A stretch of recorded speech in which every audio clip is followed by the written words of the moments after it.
Olha, se a essa altura do campeonato alguém ainda tinha dúvidas de que lado o PT e o Lula estão, bom, agora acho que não há mais, né? Até os cegos conseguem ver que essa gente defende bandido, defende criminoso, defende narcoterrorista.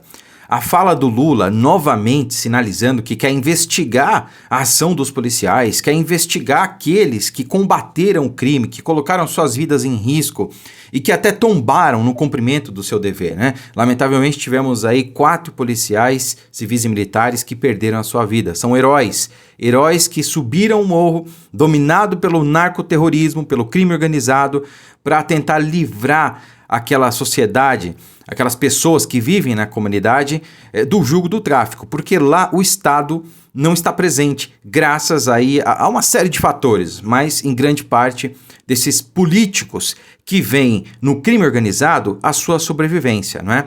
Porque é como eu venho falando aqui no canal há algum tempo, né? Aliás, eu sou um dos únicos que está falando sobre isso. Há mais de 30 milhões de pessoas que vivem sob a influência, sob o regime do tráfico no Brasil. E é interessante para o PT, para a esquerda, que essas pessoas permaneçam nessa situação. Afinal de contas, o crime não vai permitir que aquelas pessoas que vivem sob seu regime votem em outro candidato a não ser o Lula e os seus companheiros, não é? Ou vocês acham que o crime vai apoiar Jair Bolsonaro, alguém de direita? É óbvio que não, não é? Então, meus amigos, o Lula dizendo ontem que vai para cima da polícia, que vai enviar investigadores, legistas federais, é um recado claro, é um recado de que lado ele está. Então, agora não adianta processar os deputados, porque o PT está fazendo isso, está processando todo mundo que está falando que o PT é o partido dos traficantes. Todo mundo que está falando isso está sendo processado pelo PT. Então, desde já, eu já peço para vocês, não diga que o PT é o partido dos traficantes, porque eles não gostam disso, tá? Não digite essa frase, não coloque nos comentários, não diga que o PT é o partido dos traficantes, porque o PT não gosta. Eles não querem ser associados a isso. Agora, eu só fico aqui com a dúvida se em 2026 a gente vai ser proibido de dizer que o PT apoiou esses caras aí, que o PT favoreceu os traficantes. Porque o que você faz quando você quer inibir a ação policial? A quem você favorece? A quem isso interessa? A sociedade? Não. A polícia? Também não. Interessa ao crime organizado. Então é uma coisa lógica, não é? Que eu chego à conclusão. Enfim, ontem o Lula e toda a esquerda brasileira, toda essa socialite, né, esses especialistas em segurança pública com óculos de fundo de garrafa invertido e cabelo laranja, receberam um tapa na cara, um verdadeiro tapa, porque o governador Cláudio Castro, que, cara, não adianta você falar que, mas o Castro, sim, o Castro tem os poréns dele, tá? Mas ele tá surfando numa onda que ele mesmo começou. Foi ele que teve a coragem de peitar todo o sistema, sabe-se lá com qual objetivo, talvez um objetivo eleitoral, né? Ano que vem tem ano de eleição, mas ele desencadeou aí um movimento que talvez possa libertar grande parte da sociedade brasileira que vive sob o domínio do narcotráfico. E que o ano que vem possa escolher livremente os seus candidatos. Não tem ninguém falando sobre isso, não tem ninguém enxergando essa realidade.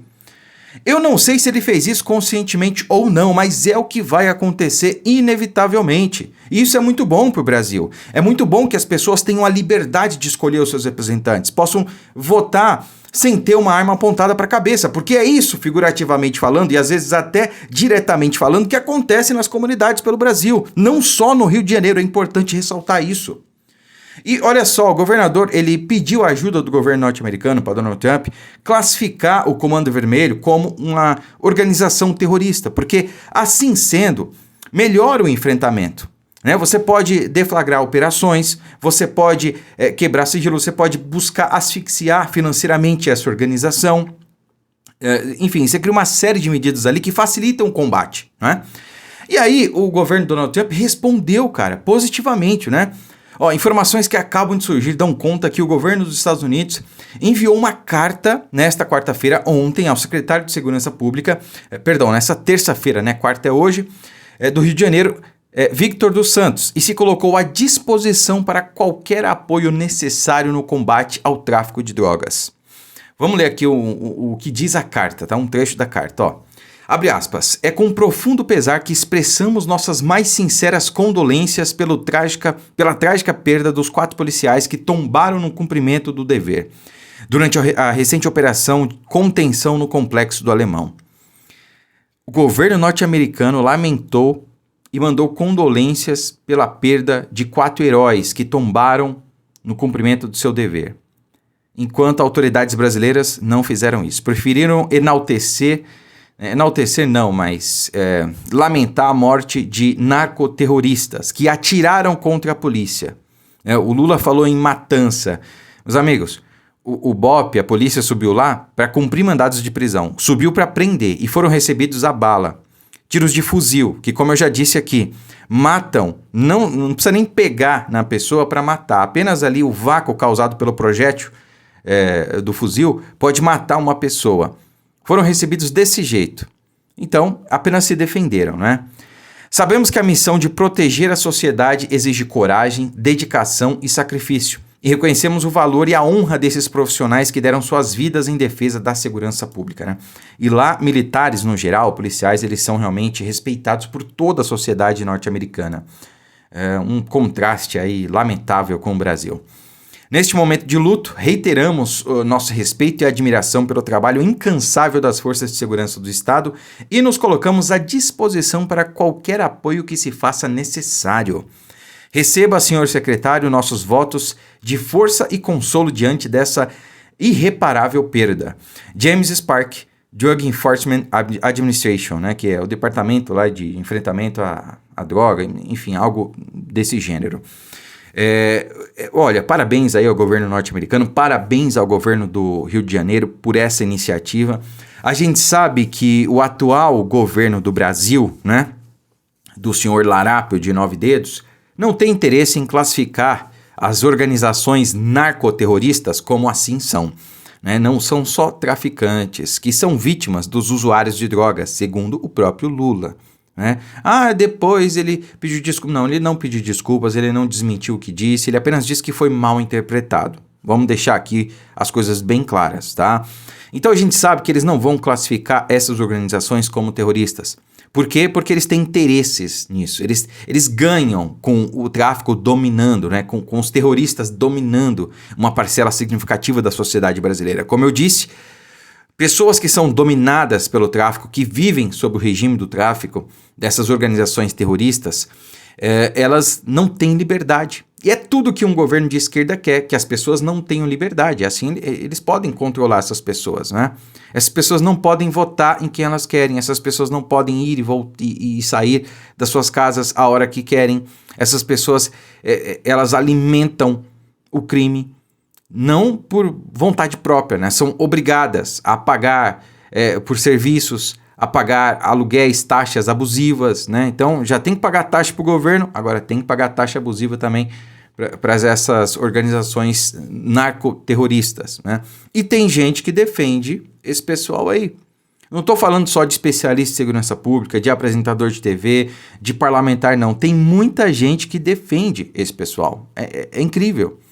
Mas, se Deus quiser, como eu falei, esse movimento, iniciado pela operação no Rio de Janeiro, pode desencadear, sim, numa série de operações pelo Brasil, porque os governadores perceberam que a população está cansada de viver com medo, de viver acuada, de viver sendo violentada e vilipendiada de todas as maneiras. Está cansada e apoiou em massa a operação no Rio de Janeiro. Quanto mais próximo do que vive o Rio de Janeiro a pessoa está, mais ela apoia a operação. Então eu vi algumas pesquisas aí, por exemplo, o pessoal ali do Sul, né, uma parte do Sul, 56% apoiou a operação no Rio de Janeiro. 56% quer dizer que 46% é o quê? A favor de bandido? Não dá para entender. Mas aí chegando perto, né, quem vive nas comunidades do Rio de Janeiro, 90%, essa foi a média das pessoas que apoiaram a operação. Os outros 10% são provavelmente traficantes, né? E familiares, e bandidos, enfim. 10% bandido e 90% cidadão de bem. Essa é a parcela que, ao que parece, tem nas comunidades no Rio de Janeiro, né? Eu acho que não, acho que 99%, 98% é cidadão de bem. Aqui, cara, é muita gente, né? Então, 2% que seria de bandidos representa uma gama imensa de pessoas, lamentavelmente, né? Mas isso mostra que quanto mais próximo da realidade, mais a pessoa não quer viver aquilo. O resultado da eleição de 2022 também mostra isso. Lá em Roraima, se eu não me engano, acho que foi Roraima, o presidente Bolsonaro ganhou com 78%. Por quê? Porque está próximo da Venezuela. Os caras estão vendo o que está acontecendo. Estão vendo os venezuelanos chegando no Brasil com 30, 40 quilos a menos, porque estão passando fome. Então eles estão vendo o que é aquilo ali, não querem isso para o Brasil. E eles sabem que o Lula significa isso, não é? Fome, miséria. Olha aí, diga você que é petista, as coisas melhoraram para você? Você está comprando mais coisas no mercado com a mesma coisa, com a mesma quantidade que você ganhava? Com o mesmo valor que você ganhava? Eu acho que não. A gasolina está mais barata? Porque falavam que a gasolina estava cara. Está mais barata? O dólar, quanto que está? O arroz, a picanha, está mais barato? Então, assim, é óbvio, não adianta o Lula injetar milhões e milhões em propaganda oficial, em estatais, pagar Lei Rouanet para artista falar bem do governo, para fazer propaganda na Globo, para sair propaganda do governo no final da novela. Não adianta. O povo vai no mercado e vê a realidade. Não adianta tentar dizer que a grama é azul, a grama é verde. Ela não vai deixar de ser verde. Eu peço uma gentileza, compartilhe esse vídeo, deixe o seu like aí. E se for novo por aqui, já inscreva-se no canal. Muito obrigado, fiquem com Deus e até a próxima.